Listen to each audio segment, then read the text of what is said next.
AP സമസ്ത പൂർണ്ണമായും ഇടതുപക്ഷത്തിന് പിന്തുണയ്ക്കുന്ന സാഹചര്യം ഉണ്ടായിട്ടുണ്ടെന്ന് CPM തവനൂർ മണ്ഡലം സ്ഥാനാർത്ഥി KT ജലീൽ.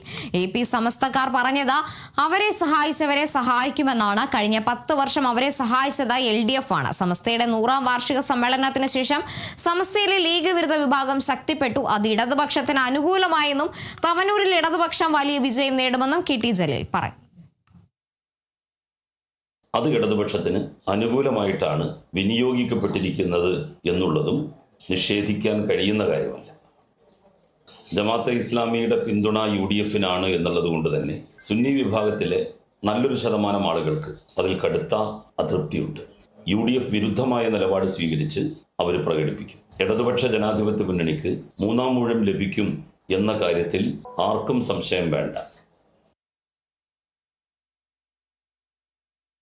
മികച്ച പോളിംഗ് ഉള്ളപ്പോഴെല്ലാം UDF മികച്ച വിജയം കൈവരിച്ചിട്ടുണ്ടെന്ന് മുസ്ലിം ലീഗ് സംസ്ഥാന അധ്യക്ഷൻ സാദിഖ് അലി തങ്ങൾ. റെക്കോർഡ് ഭൂരിപക്ഷമാണ് തുടക്കം മുതലേ പറഞ്ഞിട്ടുള്ളത്. അതിന് അനുകൂല ട്രെൻഡ് തന്നെയാണ് ഉണ്ടാവുക. ലീഗിന് കഴിഞ്ഞ തവണത്തേക്കാൾ കൂടുതൽ സീറ്റുകൾ കിട്ടുമെന്നും സാദിഖ് അലി തങ്ങൾ പറഞ്ഞു.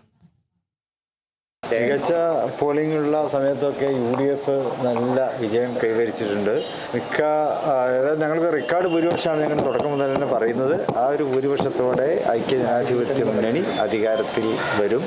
അതിൻ്റെ ഒരു ശുഭലക്ഷണമാണ് ഇപ്പോൾ ഇന്നലെ കനത്ത പോളിംഗ് എല്ലായിടത്തും കണ്ടത്. ലീഗിന് കഴിഞ്ഞ തവണ കിട്ടിയതിനേക്കാളൊക്കെ നല്ലൊരു കൂടുതൽ സീറ്റ് ഞങ്ങൾക്ക് കിട്ടും.